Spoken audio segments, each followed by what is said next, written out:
한국교회가 참 말씀을 많이 강조하고 예배도 새벽 예배, 수요 예배, 금요 예배, 구역 예배 얼마나 많지 않습니까? 오후 예배 말씀이 이렇게 많은데 왜 한국교회 이단에 취약합니까?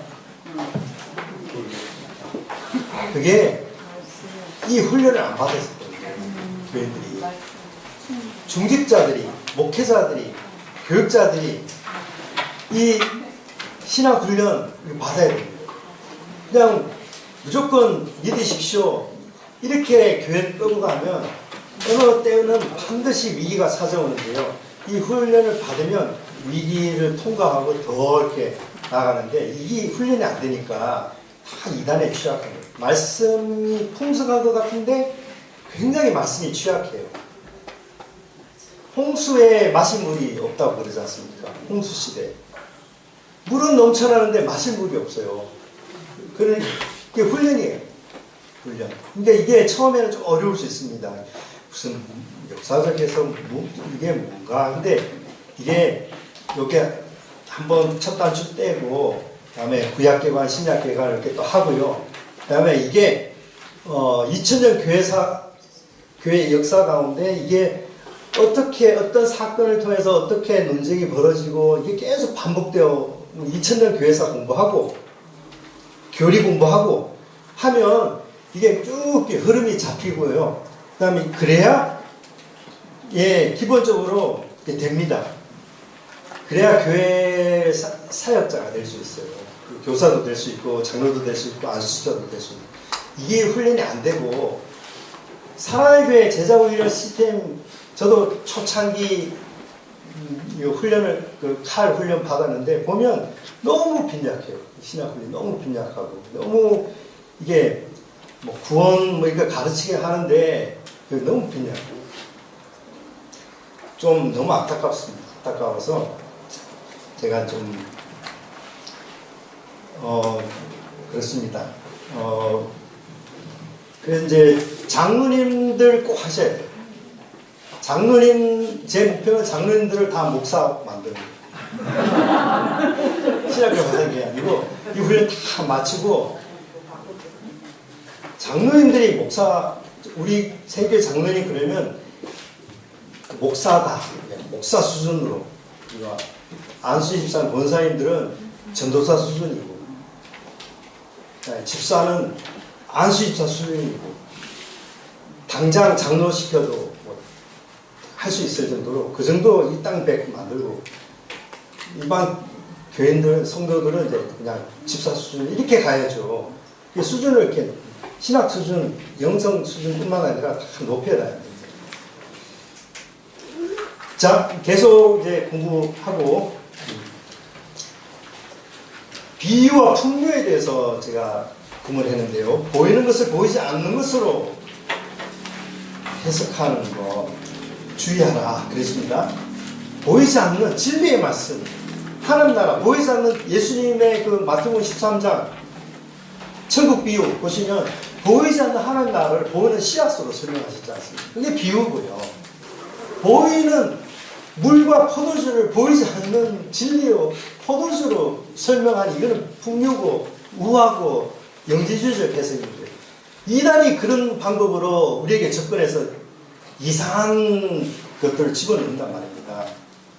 근데 간단한 거에 훈련 받으면 저거는 위험한데 저렇게 해석하면 망하는 길인데 금방 나오는 거거든요. 훈련 안 받으니까 이게 하나님 말씀인지 저게 하나님 말씀인지 그냥 무조건 그러면 안 되는 거예요. 그러니까요 자꾸 훈련하십시오. 질문을 훈련 딴 게 아니고 배운 대로 여러분 성경 읽으실 때 목사님 설교 들으실 때 진짜 그런가? 마태는 정말 그런 의도로 기록했을까? 하나님은 정말 그런 의도로 이 말씀 주셨을까? 질문을 던지시고요. 기도하실 때 하나님 말씀해 주세요. 이게 왜 그렇습니까? 하나님을 당황시킬 전투에 어려운 질문을 하나님께 던지면서 기도하셔야 그게 능력 있는 기도, 깊은 기도가 되는 거죠. 그냥 1시간 내내 랄랄랄라 이렇게 해가지고 아멘 그런 기도 이제는 그건 모학 선생 아래 이제 우리 신앙생활 할 때 그 기도고요. 이제는 좀 깊은 기도로 가야죠. 듣는 기도, 말씀, 우리 질문 던지고 하나님 우리에게 말씀하고 하박국 선지자처럼 그렇게 나가야죠. 듣는 게 더 많고 아래는 점점 줄어들고 네, 그 기도가 더 기쁜 기도, 성숙한 기도. 네, 신앙생활도 그렇습니다. 초기에는 어쩔 수 없습니다. 믿으라 하면 믿고 그냥 문답교육 한 대로 하고 이제 그렇게 알고 외우고 고백해야 이제 세례도 주고 이렇게 초창기에는 그렇게 신앙생활 시작합니다. 그렇지만 이제 집사가 되고 권사가 되고 장로가 되면 이제 그 초등학교 단계의 신앙생활 그건 이제 버려야 되잖아요. 얘는 또 깊은 좀 신학자죠. 학자혈을 가지고 하나님 왜 그렇습니까? 그리고 찾아보고 인터넷 뒤져보고 이렇게 하면서 질문을 던지고 데살로니가 교회인들이 한 것처럼 정말 그런가? 정말 그런 말씀으로 하셨나? 이게 또 묵상하고 되새김질하고. 그래서 되새김질 하지 않는 그 동물을 부정한 짐승이라고 하셨잖아요. 하나님의 말씀 계속 되새김질하고 또 새김질 묵상하고 마음을 새기고 이해되고 완전히 체득 내 몸의 일부가 될 때까지 계속 이제 이게 이제 되어야 이게 어떤 마귀의 유혹에도 넘어가지 않는데 이게 안 되니까 뱀의 게임에 아담과 하와가 쉽게 넘어가지 않습니다. 비유와 풍요의 차이점 나중에 다 이제 또 나오는데요. 자, 이번에 비유와 모형론의 관계에 대해서 이제 생각해. 자, 예를 들어 신약 성경에서 사도 바울은 아담을 그리스도를 예표하는 프리피규어링 그런 타입의 인간으로 소개하고 있습니다. 로마서, 고린도전서 등등. 그리고 출애굽의 유월절 사건을 예수 그리스도의 그 어린 양, 그리고 홍해 바다 건넌 사건을 이제 세례받는 세례 사건으로 이렇게 묘사하고 있고요. 이거는 목사님, 이거는 이 사도 바울의 이런 방식은 그러면 알레고리가 아닙니까? 근데 이거는 알레고리가 아니고 타이폴로지라고 이제 모형론이라고 하는 것입니다. 히브리서 저자는 멜기세덱이라는 인물이 대제사장 예수 그리스도를 예표하는 모형으로 설명하고 있습니다. 히브리서 5장, 7장. 자, 이런 원리를 그러면 우리가 다른 성경 본문을 해석할 때 일반적으로 적용할 수 있는가 하는 이 질문입니다. 본문이 그런 의도로 기록했으면 우리가 그렇게 해석할 수 있습니다. 그냥 저자가 그런 의도로 하지 않았다고 판단되면 우리가 그렇게 해석하지 않아야 됩니다. 그게 기준이죠. 그러니까 신약 성경 특정 부분에서 그 어떤 모형론, 이게 마치 알레고리 비슷한 그런 표현이 아닌가 이렇게 생각되어지는 본문이 있습니다만 그런 모형론의 의도를 가지고 본문을 그렇게 했으면 우리는 그거는 우리가 모형론으로 받아들이는 것이지 알레고리로 받아들이는 게 아닌 것입니다. 그런데 저자의 의도와 상관없이 저자는 그렇게 말씀하지 않았는데 우리가 어떤 의도를 가지고 그것을 이렇게 알레고리화하면은 그는 성경을 왜곡하는 것이고 억지로 해석하는 것이고 그렇게 해석하다가는 나중에 해석하는 사람이 망하고 그 해석하는 것을 듣는 사람도 망하는 것입니다. 자, 구속사를 이제 볼 때도 우리가 어떤 사람은 이 구속사를 잘못 적응해서 영적 해석이라고 이렇게 주장하는데요. 영적으로 보이는데 전혀 영적이지 않은 그런 가르침이 있습니다. 아까 말한 그런 것입니다. 본문은 그런 의도로 문법적 해석으로 따지면 저는 그런 의도가 아닌데 그렇게 했다는 것입니다. 해석은 이렇게 보시면 역사적 해석이 있고 그다음에 문법적 해석이 있고 다음 주에 보게 될 구조적 해석이 있는데 그게 서로 약간 겹치는 부분이 있어요. 그래서 이런 것들을 우리가 이제 해석하는 본문을 이제 보는 습관, 연습, 훈련 이게 몸에 배이도록 하는 게 요게 딱 되어야 나머지 공부를 할 수 있는 이제 준비가 되는 것입니다. 준비가 되는. 네. 구원 역사, 구속, 그러니까 구원.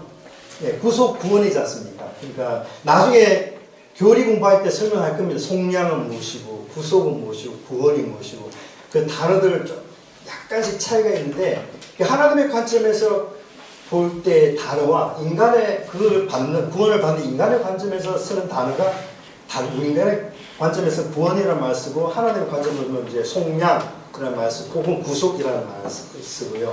그러니까 이제 구속 리딤이라는 단어인데요. 리디머 구원자. 이게 명사는 리뎀션 이렇게 나오는데요. 쇼생크 탈출 그 영화 제목이 리뎀션이에요. 리뎀션. 그러니까 자 리뎀션. 근데 이거는 하나님의 관점에서 하는 말입니다. 그 구원을 그 혜택을 받는 우리의 관점에서 볼 때는 salvation 구원이라는 말을 쓰는 거고요. 다 같은 말인데 똑같은 거를 하나님의 관점에서 서술할 때는 구속, 속량이라는 말을 쓰고 인간의 관점에서 서술할 때 그 구원이라는 말을 쓰는구나. 그렇게 나중에 교리 공부할 때 다 나오네요. 자, 이 리딤이 뭐냐면 보험회사 하시는 분이 계시는지 모르겠지만 여러분 자동차 보험 안 들면 자동차 이제 등록 안 되지 않습니까? 그죠? 보험을 들어야 돼요. 책임보험, 하여튼 보험을 들어야 됩니다. 보험을 왜 듭니까? 사고 났을 때 그것을 이제 보상해주는 그래서 이제 보험을 할 때 이게 어떤 부분을 커버하는지 물어보지 않습니까? 이게 어떤 거 보장이 어떤 거 됩니까? 그러니까 영어로 말하면 어떤 걸 커버합니까? 이렇게 하거든요. 그러면 이제 대물, 대인 이거 이 정도 커버되고 이 정도 커버되고 이렇게 하지 않습니까? 그래서 리딤이라는 말은 이제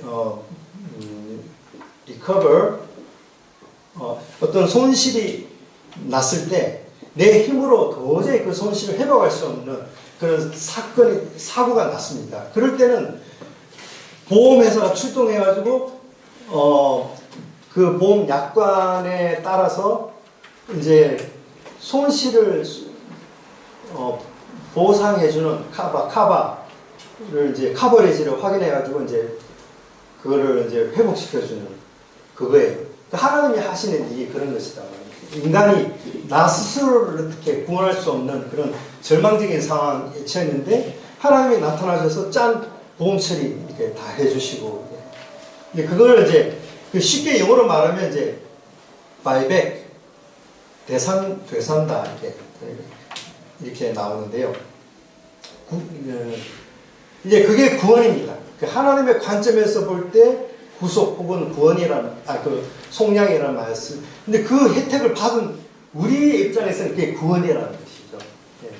근데 하나님 관점에서는 구속. 근데 이게 역사가 있다는 거예요. 역사가 히스토리. 하나님께서 이렇게 리딤 하시는 그 역사가 계속 있어 왔는데요. 그런 아벨, 노아, 아브라함, 이삭,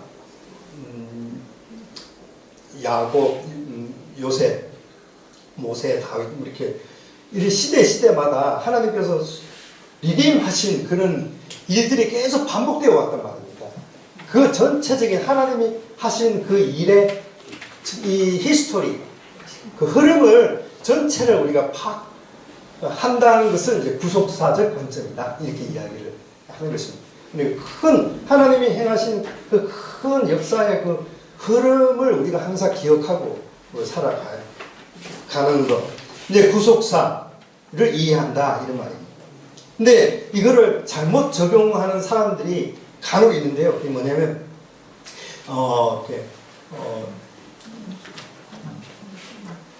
영화, 그러니까 영지주의화, 영적 혹은 우화적으로 이렇게 보는데, 예를 들어 이제 출애굽기 이제 13장 6월절 이렇게 하나님께서 이제 유월절을 제정하신 하나님이 이런 방식으로 그 당시 애굽에서 종살이하던 이스라엘 백성을 속량하셨지 않습니까? 리딤하신 거예요. 그들은 스스로의 힘으로 애굽을 벗어날 수 없었고 탈출할 수 없었습니다. 근데 하나님이 하나님의 방법으로 그렇게 이스라엘 백성을 리딤하신 것입니다. 바이백 하신 거예요. 자유인으로. 근데 그 혜택을 받은 사람을 이제 구원받은 salvation이고요. 그런데 이거를 이렇게 볼 때 모세가 이제 첫째 저자가 과연 출애굽기 13장 6월절 의식을 이제 지키라고 하나님의 말씀 듣고 이렇게 했을 때 모세가 과연 그 6월절이 바로 예수님의 그 십자가를 상징한다는 것을 알았을까요? 몰랐을까요? 모세는 몰랐을 것입니다. 그죠? 하나님 말씀하시니까 순종으로 했는데 이 당시에는 모세는 그런 의도는 없었던 것인데 그리고 그런 모세가 이제 모세오경을 기록할 때만 해도 모세는 그런 생각을 아마 못했을 것인데 어렴풋하게나마는 알았을 것입니다. 나 같은 선지자 하나를 일으키실 것이다. 너희는 그들의 말을 들으라. 신명기에 분명히 말씀했으니까 하나님이 앞으로 하실 일을 어느 정도는 알았지만 구체적으로 우리가 아는 것처럼 예수님 십자가 이렇게까지는 몰랐을 거란 말입니다. 그러니까 요 본문을 볼 때는 모세가 그 정도까지는 의도하지 않았을 거라는 그 선에서 우리가 이해해야 되는데 마치 우리 시대처럼 출애굽기 13장을 해석할 때 그렇게 막 이렇게 하면은 영적인 해석이라고 보이지만 사실은 조금 좀 위험한 해석일 수가 있는 거예요. 그러나 고린도전서 10장이나 거기처럼 바울이 그렇게 설명할 때는 그럼 그 본문을 볼 때는 또 우리가 또 그렇게 그 의도에 맞춰서 우리가 그렇게 6월절을 예수님의 어린 양의 피를 예수님의 보혈로 십자가 사건으로 우리가 그렇게 받아들이면 되는 거예요. 그거는 모형론이고, 이거는 이제 알레고리가 되는 것입니다. 자, 구속사라는 말을 앞으로 이제 구약 개방을 공부할 때 나오니까요. 그런 말이 있다는 것만 알고 좀 어렵다 싶어도 그냥 넘어가시면 됩니다. 실제 본문을 가지고 이제 한번 해보고 이런 거구나 이해하시고 좀 마치겠습니다. 자, 첫 번째 본문 시편 12편 6절 7절 한번 같이 읽어보겠습니다. 시작. 여호와의 말씀은 순결하며 흙 도간에 7번 발견한 은가도다. 여호와의 그들을 지키사 이 세대로부터 영원까지 보존하시리라. 아멘. 여기서 질문은요. 7절에 말하는 그들을 할 때 이들이 누굽니까? 무엇입니까? 이거예요. 누구를 가리키는, 무엇을 가리키는 말이니? 대명사. 그러니까 이제 문법이에요. 그들, 지시 대명사니까 그럼 무엇을 지시하는지 그걸 알아야 되지 않습니까? 그걸 알아내는 게 이제 문법적 해석이란 말입니다. 근데 공교롭게도 제가 이 말씀을 첫 번째로 이제 예시로 이제 드는 것이 이게 말씀 보존학회라는 그 데가 있는데 이 사람들은 킹 제임스 성경만이 1611년에 제임스 국왕의 명령으로 발간된 영어 성경 킹 제임스 버전만이 무오한 오류가 없는 성경이고 나머지는 다 마귀의 미혹이 가득한 그런 해석이에요. 성경 NIV든 NASB 이런 것들 다 그는 믿을 게 못 된다 이렇게 주장하는 사람들입니다. 네, 그런 사람들 말씀 보존학회 그런 주장하고 이런 사람들이 성경주의자들입니다. 일종의 성경에 관련된 이단인데요. 이게 이제 우리 주변에 많지는 않습니다. 흔한 여호와의 증인이나 안식교나 신천지나 그런 이단이 아닌 많지 않은데 그런 성경과 관련된 이단이에요. 이 사람들은 특정 본문 그러니까 킹 제임스 버전만이 하나님의 말씀입니다. 다른 것은 오류투성이로 믿을 게 못 되는 이렇게 주장한단 말입니다. 그들을 성경주의자들이라고 이야기하는데 좁은 의미로 이단이라고 이렇게 보는데요. 그들이 즐겨 사용하는 본문이 시편 12편 6절 7절 말씀입니다. 그러니까 여기 이 성경주의자들 혹은 말씀 보존 학교에서 말하는 여호와여 그들을 지키사 할 때 그들은 앞에 6절에 말씀한 여호와의 말씀이라고, 여호와의 말씀을 가리킨다 이렇게 하는 거예요. 그렇게 주장합니다. 그러니까 하나님이 하나님의 말씀을 지키시고 이 세대로부터 영원까지 보존하신다. 하나님의 말씀을 지키고 보존하신다. 이렇게 그들을 하나님의 말씀이라고 이렇게 해석하는 것입니다. 근데 이게 문법적 해석으로 볼 때 틀린 건데요. 제가 한번 시편 22편 5절 제가 한번 보면 여호와의 말씀에 가련한 자들의 눈물과 궁핍한 자들의 탄식으로 말미암아 내가 이제 일어나 그를 그가 원하는 안전한 지게에 두리라. 그러니까 여기서 말하는 그들은요, 문법적 해석으로 따지면 앞서 말한 가련한 자들을 가리키는 것입니다. 하나님의 말씀이 아니고 5절에 말씀하는 가련한 자들을 지시하는 거예요. 그런데 성경주의자들은 이게 가련한 자들을 지시하는 게 아니고 성경 말씀을 가리킨다 이렇게 본다는 말입니다. 이게 문법적 해석의 오류입니다. 문법적 해석을 잘못해서 그러니까 해석을 잘못하면 이단이 되는 거예요.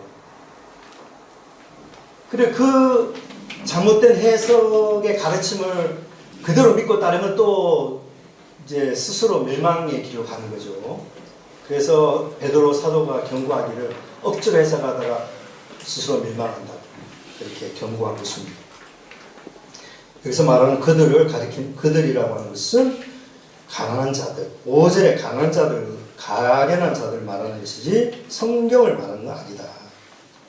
그러면 하나님이 성경을 보존하지 않으시나? 그렇게 주장하면 또 다른 겁니다. 그거는 이제 나중에 교회사를 다룰 때도 이제 하나님이 성경을 충분히 오류 없이 전달되도록, 후세에 전달되도록 하나님이 섭리하신 것을 우리는 역사를 통해서 또 우리는 볼 수 있고 증명할 수 있습니다.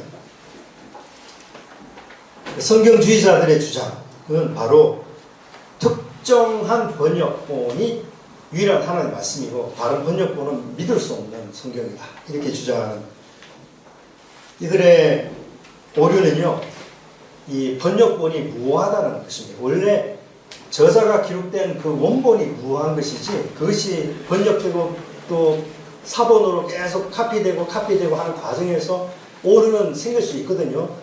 근데 하나님이 그 오류들을 기본적인 우리 기독교의 신앙의 기본 틀을 해치지 않는 범위 안에서 하나님이 보존하신 그것을 우리는 하나님의 성경의 무효성을 우리가 믿는다 이렇게 고백하는데, 그러나 이 성경주의자들은 특정 킹 제임스 버전만이 이제 하나님 말씀이다 이렇게 주장하는 것입니다. 네, 그렇게 주장하면 성경주의자들이구나, 말씀 보존학교에 속한 사람들이구나, 좁은 의미의 성경적 이단, 성경에 관한 이단. 원래 이단이 신론에 관해서 이단이 있고 기독론에 관해서 이단이 있고 여러 가지 교육신학 파트 있지 않습니까? 여러 가지 이단이 있는데 이 말씀 보존학교는 성경에 관련된 이단이라고 볼 수 있습니다. 자, 두 번째, 전에 우리가 공부했던 본문입니다. 예수님이 하나님 나라는 너희 안에 있느니라. 안에라는 이 단어, 이 전치사는 in이 아니고 within 혹은 among입니다. in과 among 다릅니다. 이거는 의미가 다르고요. 정확하게 너희 안에 있느니라 예수님이 말씀하실 때 그 너희는 누구를 가리키는 말입니까? 문맥을 보시면 너희는 바리새인들이에요. 제자들을 가리키는 게 아니고 하나님 나라가 언제 어디 임합니까? 라고 질문하는 바리새인들을 너희라고 말씀하신 거예요. 그러니까 예수님 말씀하신 너희는 예수님 잘 믿는 저와 여러분을 말씀하신 게 아니고 예수님께 하나님 나라 언제 임합니까? 라고 따져 묻는 바리새인들을 가리키는 거거든요. 이게 문맥이에요. 그 문맥은 어렵지 않습니다. 조금 전으로 찾아보면 다 나오는 거예요. 그러니까 우리가 이거를 문맥을 파악하면 이게 우리 인간의 심령 속에 하나님 나라가 임한다. 그런 의미로 예수님 말씀하신 것이 아니라는 것을 알 수 있단 말입니다. 그런데 많은 사람들이 이 문맥을 무시하고 문법적 해석을 무시하고 하나님 나라 너희 안에 임해. 그러니까 하나님 나라는 우리 심령 안에 임하는 거야. 이렇게 이 말씀을 그렇게 해석하면 이게 문법적 해석의 오류에 빠진 것입니다. 그러니까 그렇게 해석하는 사람에게 물어보면 돼요. 그러면 너희라고 할 때 그 너희는 누구를 가리키는 말입니까? 한번 질문해 보세요. 그렇게 주장하는 사람들은 우리를 말하는 게 아니야. 근데 그 본문에서 이제 그 너희가 누구를 지시하는지를 찾아보면 바로 앞에 절에 다 나오는 거거든요. 문맥을 보면 답이 나오는 거거든요. 바리새인들이에요. 너희가 나오는 거.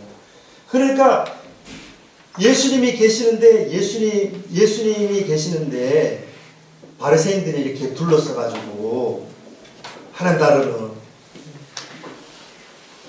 어디에 있습니까? 이렇게 다 질문한단 말입니다. 예수님이 대답 너희 안에 있지 않느냐? 너희 안에 있느니라. 그러니까 이렇게 내가 곧 하나님 나라라는 말이 여기 있는 거죠. 예수님이 하나님 나라, 예수님이 하나님 나라로 오신 것이고 그 예수님과 생명의 관계로 연결되는 모든 사람이 하나님 나라가 되는 것이고 그 관계 속에 들어가는 게 구원인 것이고 그 관계 속에 하나님이 역사하시고 통치하시는 거잖아요. 그런 넓은 의미의 그 하나님 나라가 좁은 의미는 예수님 자신이 하나님 나라가 되는 것인데 우리가 이거를 너무 심리적인 하나님 나라 이렇게 자꾸 해석을 하면 그 해석적으로 문제가 있단 말입니다. 문법적 해석을 제대로 안 해서 그런 것입니다. 세 번째 본문은요. 자, 이것도 늘 반복한 건데 물과 성령으로 나지 않으면 하나님 나라에 들어갈 수 없다. 네. 물과 성령을 별개의 것으로 보지 않고 병행법은 대구법으로 이해하고 해석해 보십시오. 그러니까 물과 성령 따로따로 물은 따로 이제 성령 따로 이게 아니고 물 곧 성령 물 곧 성령 이런 대구법이 많습니다. 구약에도 많고 신약에도 많은데요. 예를 들어 신령과 진정으로 예배드리고 이게 대법으로 예수님이 말씀하신 거거든요. 신령 곧 진정 진리. 그러니까 영과 진리로 영 곧 진리. 이게 예수님은 별개로 말씀하신 것이 아니고 대구법. 이렇게 대구법은 그러니까 A와 A-를 이렇게 짝을 지어서 말하는 히브리적인 그 특성입니다. 그러니까 하나는 보이는 것으로, 하나는 보이지 않는 것으로, 하나는 이미지로, 하나는 실체로. 물 곧 성령, 혹은 영 곧 진리, 혹은 아빠 즉 아버지. 이게 다 대구법적인 표현들이거든요. 구약에 특히 시편, 잠언, 이게 시가서에 있는 대구법이 엄청나게 많습니다. 자, 예수님께서 말씀하신 하나님 나라를 본다. 하나님 나라에 들어간다. 이것도 대구법인데요. 자, 요한복음 3장 바리새인 니고데모라는 사람이 밤중에 예수님께 왔습니다. 그래서 예수님께 말합니다. 라비여, 우리가 당신은 하나님께로부터 오신 선생인 줄 아나이다. 하나님이 함께하지 아니하시면 당신이 행하시는 이 표적을 아무도 알 수 없음이니이다. 그러니까 우리는 당신이 누구이며 당신이 하는 일을 알고 있습니다. 이렇게 말했습니다. 그게 대구법으로 예수님이 대답하신 것이 니고데모는 당신은 하나님께로부터 나오신 자임을 우리는 압니다. 근데 예수님은 물과 성령으로 나지 아니하면 하나님 나라를 볼 수 없다. 너는 내가 누구인지를 보고 있다고 말하지만, 그러나 너는 물과 성령으로 나지 않으면 내가 누구인지를 모른다. 그런 말씀. 대꾸법.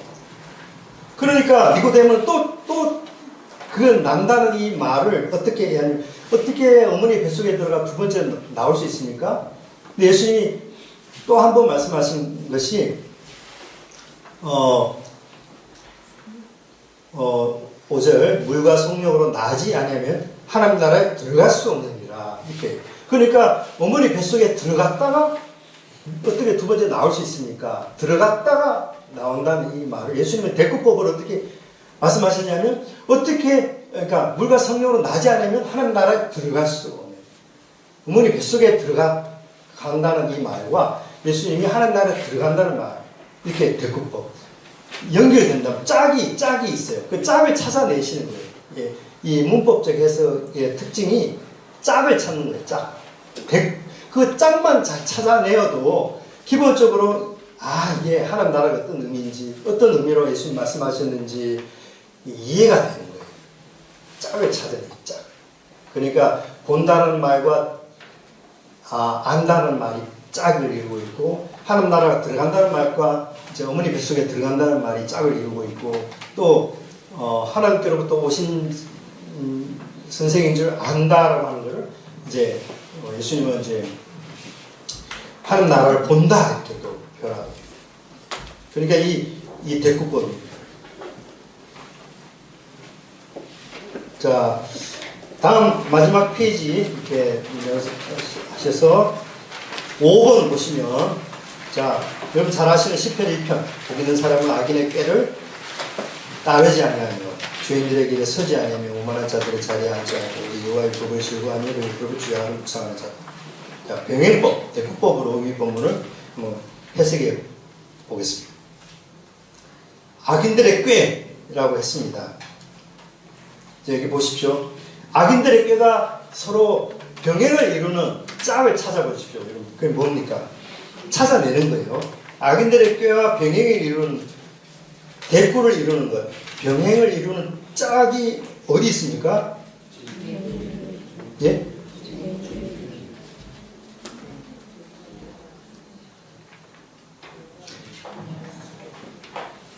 자, 꾀는 뭐 쉽게 말해서 생각, 사고방식, 생각, 죄인들의 길, 오만한 자들의 자리는 잔치 자리, 뭐 이렇게. 자, 여기 세 가지가 있습니다. 꾀, 길, 자리. 그러니까 생각을 따르다 보면 같이 동행하게 되고요. 동행하다 보면 같이 앉아서 같이 밥을 먹는 자리까지 가겠죠. 그러니까 꾀, 길, 자리 이렇게 세 가지가 이렇게 연결되어 있는데요. 자, 이것과 대꾸를 이루는 것이 여호와의 율법을 즐거워하고, 자, 하나님의 말씀, 여호와의 율법을 즐거워하고 그 율법을 주야로 묵상합니다. 그러면 자, 이걸 하나님 말씀을 즐거워하고 말씀을 주야로 묵상하는 것과 악인들의 꾀를 따르고 길에 가고 자리에 앉아서 같이 밥을 먹는 이것과 서로 이렇게 대꾸를 이루고 있지 않습니까? 그러니까 이게 병행을 이루어야, 이쪽은 합쳐질 수 없는 병행, 한쪽은 죄인의 꾀를 따르고 길을 가며 자리에 앉아서 함께 즐기고, 이것과 하나님의 말씀을 즐거워하고 말씀을 주야로 묵상하는 것, 이게 서로 이렇게 극과 극으로 이제, 그러면 하나님의 말씀을 즐거워하는 것은 뭘까? 그러면 하나님의 말씀 묵상하는 것은 도대체 뭘까? 이렇게 볼 때 그 짝을 이루는 것을 보면 이해가 된단 말입니다. 하나님의 말씀을 즐거워하는 것은 그 말씀 속에 감추어진 하나님의 생각을 내가 받아들이고, 그리고 그걸 그거를 내가 길에서, 그러니까 그걸 한번 내가 실행해보고, 그것을 내가 마치 밥을 먹는 것처럼 이렇게 즐거워하는, 예, 악인들의 꽤 길 자리와 이제 그걸 떠올려 보면, 아, 하나님 말씀을 즐거워한다는 게 이런 거구나. 이게 이렇게 답이 나온단 말입니다. 그러니까 하나님 말씀 묵상하는 게 이런 거구나. 말씀을 묵상하는 것은 마치 죄인들이, 하나님을 알지 못하고 하나님 없다고 하는 사람들이 자기들의 생각을 가지고 그 생각을 서로 공유하면서 그 실행하면서 또 그것을 즐기면서 살아가는 그 인생들과 정반대된 모습으로 하나님의 생각을, 말씀 속에 하나님의 생각을 받아들이고 하나님의 마음을 품고 그걸 내가 실행하면서 살아가고 또 그것을 엔조이하는, 그게 말씀을 묵상하는 거다. 이렇게. 그러니까 따로 해석을 잘하면 따로 뭐 거창하게 해석하지 않아도 말씀의 의미가 사실은 그 짝을 통해서 다 찾아낼 수 있단 말입니다. 짝을. 누가 훌륭한 목사님이 해석해 주시고 설교해 줘야 이해하는 게 아니고 그 짝을 보면 아, 이게 이런 의미구나. 다 이게 짝에 그 해답이 있고 답이 있단 말입니다. 요한복음 3장에 또 하나님 나라 본다? 하나님 나라 들어간다? 이게 어떤 의미지? 그 짝을 찾아보면 하나님 나라 본다는 말이 어떤 의미로 사용하시는지, 하나님 나라 들어간다는 말이 어떤 의미로 사용하시는지 다 답이 나온단 말입니다. 하나님 나라 본다. 예수님이 어떤 분인지, 예수님의 진정한 정체를 이해하고 또 예수님 행하신 일이 어떤 의미인지 이해하게 되고 그 예수님과 생명의 관계, 언약 관계 속에 들어가는 것을 의미하시는구나 라고 이렇게 답이 나온단 말입니다. 그런데 문법적 해석을 깡그리 무시하고 거창하게 이거를 의미를 부여해서 이거는 이거다 저걸 하는 그런 식으로 이제 문법적 해석을 깡그리 무시하고 가르치는 것이 이단의 거짓 교사의 대표적인 그런 해석 습관이다. 그런 겁니다. 그래서 이 신학 훈련 이제 첫 단추를 이렇게 어렵게 깨셨지만은 이렇게 해서 신구약 개관도 해보고 그 다음에 교리도 한번 해보고 그 다음에 2000년 교회사도 한번 쭉 우리가 훑어보고 하면 이게 이 습관이 몸에 딱 배인단 말이에요. 이게 배인 사람들이 장로가 되고 중지자가 되어야지 이단이 교회 안에 틈을 못하는데 이 훈련이 안 되니까 이게 이단의 밥이 돼. 이단의 밥. 자, 마지막 본문요 6번 요한계시록 계시록 2장 1절. 자, 계시록은 어떤 문체라고 했습니까? 묵시체. 묵시체는 어떤 특징이 있다고 했습니까? 메시지를 그림 언어로 전달한다. 그림으로 메시지를 전달. 그러니까 그림이에요. 그림인데 그림에 메시지가 감춰져 있는 거예요. 이 묵시체를 가지고 요한계시록을 기록할 수밖에 없었던 것은 그 당시 기독교 상황이 그래서 그렇습니다. 핍박을 받고 그리고 반모섬에 유배되어 있던 요한이 편지를 교회에다가 보내는데 그 편지는 반드시 검열될 것이니까 그러니까 사도 바울의 문체 강화체처럼 첫째 둘째에서 이렇게 써서 보내면 전달이 안 된단 말입니다. 그래서 그 검열하는 사람들이 알아보지 못하게끔 메시지를 그림으로 감추어야만 했기 때문에 요한계시록이라는 그런 환상, 하나님이 그렇게 이 방식으로 요한에게 말씀을 하신 것입니다. 그거를 알고 한번 오늘 보면요. 에베소 교회 사자에게 편지하라. 오른손에 7별을 붙잡고 7 금촛대 사이를 거느신 이가 이르시되. 그러면 자, 에베소 교회 사자. 여기서 말하는 사자는 무엇을 가리키는 말입니까? 동물원에 있는 그 라이언입니까? 사자입니까? 동물의 왕 사자입니까? 아니면 뭡니까? 천사입니까? 아니면 교회 지도자입니까? 교회 뭐 우리 사자 목사님 어떤 집회 우리 교회 사자 목사님 그 사자입니까? 그러니까 이거를 정확하게 우리가 문법적 해석을 그래서 이 사자를 우리가 보면 그럼 뭐 어떤 교회 지도자를 가리키는 그런 사자도 아니고 동물에 관한 사자도 아니고 여기서 말하는 사자는 말 그대로 천사예요. 엔젤. 에베소 교회 엔젤에게 에베소 교회 천사에게 편지하라. 그러니까요. 그러니까 여러분 잘 보십시오. 왜 이런 표현을 써야만 했을까? 에베소 교회 아무개 목사에게 이 편지를 보내라. 그러면 딱 검열돼가지고 압수당할 텐데 천사에게 보내라고 했으니 이 검열하는 이 로마 시대의 관료들이 이게 무슨 천사에게 그러니까요. 사실 에베소 교회 모든 성도에게 사실은 전달하는 건데 이거를 엔젤이라는 이 그림, 천사라는 이 그림원으로 에베소 교회 모든 성도들을 엔젤이라는 단어로 이렇게 감춘 거예요. 사실은 에베소를 향해서 전달하는 예수님 메시지가 에베소 교회 모든 교인들에게 다 전달하는 메시지예요. 근데 에베소 교회 교인들은 그걸 압니다. 아, 나에게 주시는 말씀이고 이걸 아는데 엔젤이라고 한 거는 그 로마 시대, 박해 시대에 이런 식으로 메시지를 감출 수밖에 없었기 때문에 이렇게 한 거예요. 그 당시 1세기 에베소 교인들은 그 의도를 알았을 겁니다. 이게 천사에게만 이거는 에베소 교회에 천사가 있고 그 천사에게만 에베소서 뭡니까? 이 2장 1절에서 실제 말씀하셨다. 이렇게 믿는 에베소 교인들은 없었을 것입니다. 우리에게 주시는 말씀이라고 받았을 거라는 거죠. 역사적 해석으로도 맞고 문법적 해석으로도 이 엔젤은 모든 교인들을 이렇게 천사라는 이미지로 감추는 것입니다.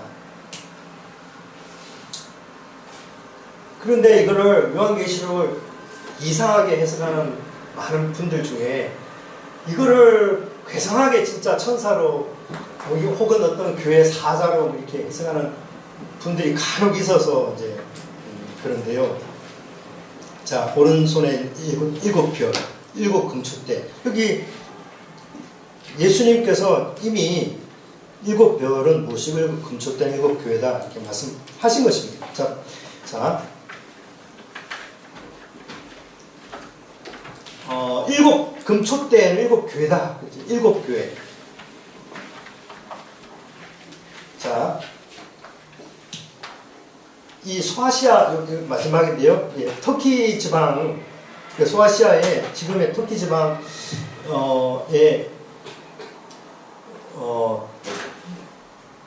에베소는 항구 도시, 서마나, 버가모, 두아디라, 사데, 빌라델비아, 라오디게아 이렇게 여러분 성경 개관을 보시면 이 일곱 교회 계시록 2장과 3장에 기록된 일곱 교회는 여기서 출발해가지고 한 바퀴 이렇게 시계 방향으로 이렇게 돌아가는 순서거든요. 근데 왜 하필 에베소냐? 왜 하필 사대냐? 왜 하필 버가모냐? 왜 하필 두아디냐? 다른 교회들이 많이 있었을 텐데, 예를 들어 안디옥 교회도 있었을 때, 여기 안디옥 교회도 있었을 때고 있었을 텐데 왜 하필? 이 질문을 던지셔야 되잖아요. 하고 많은 그 당시 교회들이 많았는데 사도 요한은 왜 일곱 교회 보냈을까? 그 의도가 뭘까? 그러면 이게 고민이 생기면 찾아보게 돼 있고 질문을 던지게 돼 있습니다. 하나님 왜 그랬습니까? 우리가 좀 찾아보면 이 에베소는 항구 도시고 나머지는 다 내륙에 있고 버가모는 제일 북쪽에 있고요. 라오디게는 제일 아래쪽에 있는데 이 일곱 도시에 우정국 우편물 배분소가 있었어요. 그러니까 역사적 해석인데요. 그 당시 1세기 당시에 이 당시에 우편물을 받아서 곳곳에 배분하는 이 우정국이 우편물 분배소가 여기 있었기 때문에 그런 거예요. 그 말은 이 7교회 편지하라고 하실 때 예수님의 의도는 7교회만 해당하는 게 아니고 이 주변의 모든 다른 교회들에게도 다 전달되기를 원하시는 예수님의 의도가 들어가 있는 거예요. 사실은 7교회는 이 특정 역사적 7교회만 아니고 전 세계에 있는 모든 교회에게 이 메시지가 전달되기를 원하시는 그 하나님의 마음이 여기 담겨 있는 것입니다. 자, 그런 의미에서 에베소 교회 사자에게, 천사에게 편지하라. 그러니까 편지를 검열하는 로마 제국 입장에서는 이 황당한 하면서 그냥 무사 통과하는 거예요. 그렇지만 교인들의 입장에서는 사실은 우리 교회 천사가 대표하는 천사가 있다. 이렇게 해석하면 이거 잘못 해석하는 거고요. 이게 아니고 사실은 이 중요한 메시지를 이렇게 감추기 위해서 우리에게 이렇게 전달했다는 걸 알고 사실 우리 모두에게 주시는 말씀으로 이렇게 받았고 이걸 통해서 또 주변에 있는 에베소에서 조금만 내려 들어가면 골로새 교회가 있고요. 또 이렇게 안디옥 교회가 있고 또 이렇게 전달되기를 원하시는 겁니다. 자, 여기서 말하는 사자는 동물의 왕 사자도 아니고 또 교회 담임 목사도 아니다. 지도자도 아니다. 문자적으로 천사, 엔젤인데 왜 그러면 엔젤이라는 단어를 썼느냐? 묵시체니까 묵시체는 메시지를 그림으로 이렇게 감추어야만이 이게 메시지가. 그러나 받는 사람은 그 의미를 파악하는 거예요. 우리에게 주시는 말씀이구나 이렇게 받는 것이 나하고는 상관없어. 우리 교회의 대표는 천사가 말씀 받은 거 이렇게 보면 안 된다는 것이죠. 7별, 7금축대 다 본문에 있습니다. 자, 요점은 문법적 해석이라고 하는 것은 저자의 의도, 하나님의 의도를 문체, 문맥, 문법을 관찰함으로써 발견해내는 것입니다. 다른 거 다 잊어버리셔도 이것은 꼭 마음에 새기시고요. 마치 연애 편지를 읽듯이 이렇게 읽으면서 이게 의도가 뭘까? 어떤 의도로 이것을 기록했는가? 왜 이렇게 표현했을까? 자꾸 반복적으로 읽으면서 질문을 던지고 또 밑줄도 긋고 그리고 특히 성경은 대국법 짝이 되는 거 그 본문 안에서 해석의 열쇠는 본문 안에 거의 다 있습니다. 10중 8구 그 의미를 알려주는 키워드는 열쇠는 사실은 본문 안에 다 있어요. 복 있는 사람에 대한 그 의미 키워드는 그 본문에 있고 여호와의 말씀을 즐거워하고 묵상하는 거 그거는 악인들의 꾀를 따르고 길에 서고 자리에 앉아서 밥을 먹는 그 모습 떠올리면 그게 답이 다 있고 그 반대로 이제 보면 이제 그 말씀을 즐거워하는 게 답이 나오거든요. 본문 안에 답이 있다. 짝을 찾아야 된다. 하나님 나라 본다. 본문 안에 딱이 있어요. 짝을 보면 그 의미가 나온단 말입니다. 하나님 나라 들어간다. 요한복음 1장에서 3장 1절에서 5절에 그 짝을 찾아보면 하나님 나라 들어간다는 말이 예수님이 어떤 의미로 사용하셨는지 그 짝을 찾아서 이제 의미를 파악하는 것이죠. 그런데 이거를 훈련을 안 받으면 엉뚱한 데서 의미를 찾고 또 어떤 카리스마 있는 목사님이 이런 의미입니다라고 믿으십시오 막 이렇게 주입하는 것에 무조건 아멘 이게 길들여져 있으면 나도 모르게 이게 이렇게 뭡니까? 나중에 가자 하는 대로 그냥 끌려가는 쪽으로 이렇게 가게 된단 말입니다.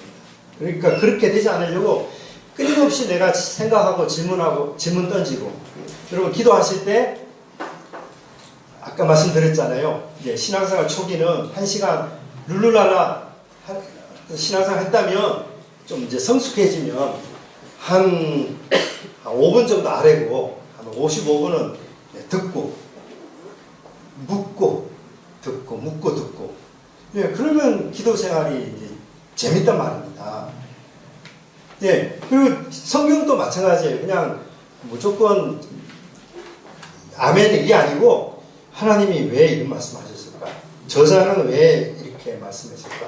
지금 나에게 이 말씀을 하시는 의도가 뭘까? 그러면 하나님 이제 타임머신을 타고 쭉 가서 역사적에서 한번 해보고, 그 다음에 문법적, 전후 문맥 한번 따져보고, 본문에서 반복되는 거 관찰해보고, 그 다음에 이렇게 짝을 찾아보고, 병행되는 거 찾아보고, 그렇게 이렇게 애쓰는 거, 확실히 애쓰고 있잖아요. 근데 그 훈련을 통해서 이제 하나님이 학자의 혀로 우리를 단련시키는 것이지, 이게 그저 이렇게 쑥 집어넣어 주시는 게 아니란 말이에요. 그런 훈련이 되어 있는 분한테 하나님이 더 그런 지혜와 지식의 영을 많이 빨리 부어주시는 것입니다. 질문 있으시면 한번 보시죠. 빨리 한다고 제가 막. 예. 간단한 질문인 것 같은데요. 괜찮습니다. 문체. 네, 문체. 내가 얘기하시는 대로 설화체, 강화체. 예. 번역을 그렇게 했는데 궁금합니다. 번역. 어떻게 안 보았어요? 어떻게 하면 좋겠어요? 이야기체 그러면 알 것 같아요. 그렇죠, 그렇죠. 예, 예. 설화체라고 하니까. 그렇죠, 예. 설화는 우리가 이제 선임관을 갖고 있잖아요. 아, 예. 그렇죠, 예. 한자어입니다. 예, 한자어. 그 좋은 지적이십니다. 저는 이거를 영어로 흑인들한테 이제 영어로 이제 강의할 때는 설화체, 강화체 이런 말 안 쓰거든요. 그래서 제가 옛날 신학교 다닐 때 제가 배웠던 용어들 가지고 이렇게 한 겁니다. 제가 신학교 다닐 때는 강화체, 설화체 이런 단어들로 제가 배웠거든요. 근데 영어로 강의할 때는 그냥 스토리텔링 스타일, 뭐 레터 스타일, 뭐 이렇게 아포칼립틱 스타일 이렇게 변화합니다. 현대식으로 이렇게 번역해서 하자는 말에 제가 공감합니다. 앞으로 더 좋은 말로 바꿔서 이해하기 쉬운 말로 바꿔서 사용하도록 하겠습니다. 강화체는 왜 강화체입니다? 옛날에는 의도가 있었어요. 강의하고 대화. 예. 그래서 강의할 때 강자와 대화할 때 그 강화 이렇게 한 겁니다. 설화 마치 구두로 말로 이야기를 이렇게 설화 혀설자거든요. 말로 쭉 이렇게 풀어가면서 그냥 이야기를 이렇게 하듯이 하는. 그래서 옛날 말입니다. 설화, 내러티브 스타일, 스토리텔링 이렇게 하고요. 강화 그러면 마치 강의하듯이 그리고 이렇게 설명하고 강의하고 강조하듯이. 그래서 강화. 한자를 보니까 이게 되는 거야. 아, 예, 그렇죠. 예. 그냥 한자 잊어버리시고 그냥 영어만 기억하시면 되겠습니다. 네. 아까 영어 성경을 KGB 행동력 그건 보지 말라고 말씀하셨는데요. 네. 그렇다면 NIV나 뭐 검색되기 어떤 것도 상관없습니다. 예, 저는 NIV 즐겨 봅니다. 예, 가끔 원어를 또 찾아보는데요. 예, 보통은 NIV 즐겨 봅니다. 그러면 저희들이 다번역 성경이라고 앱을 따라서 들어보는데요. 네. 거기는 KGB와 NIV가 우리가 동시에 있기 때문에 그렇죠. 예. 우리가 목사님한테 오늘 들으니까 이런 거 해야 되겠다라고 생각이 들지만 네. 주로 그걸 잘 모르는 이들은 그렇죠. 영어를 모르시는 분한테는 사실은 어떤 영어 본문도 볼 수 있으시면 NIV든 NASB든 괜찮다고 말씀을 드리고요. 킹 제임스도 사실은 괜찮다고 보는데 영어를 보기 어려우신 분한테 제가 추천드리는 번역본은 직역 성경이라고 있습니다. 직역 성경 한 2만 원, 2만 5천 이렇게 하는데 직역 성경을 보실 걸 추천해 드립니다. 제가 쉬운 성경보다 직역 성경이 훨씬 낫습니다.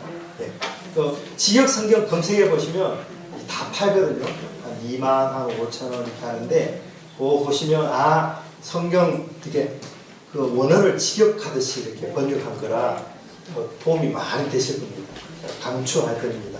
직역 성경. 자, 다음 주에는 구조적인데 조금 재밌게 다음 주는 이제 양파를 가지고 이렇게 그림을 그리는데요. 산상수도 하고 팔복도 하고 그다음 모세경도 하고 이렇게 그림을 그려서 하겠습니다. 일어나셔서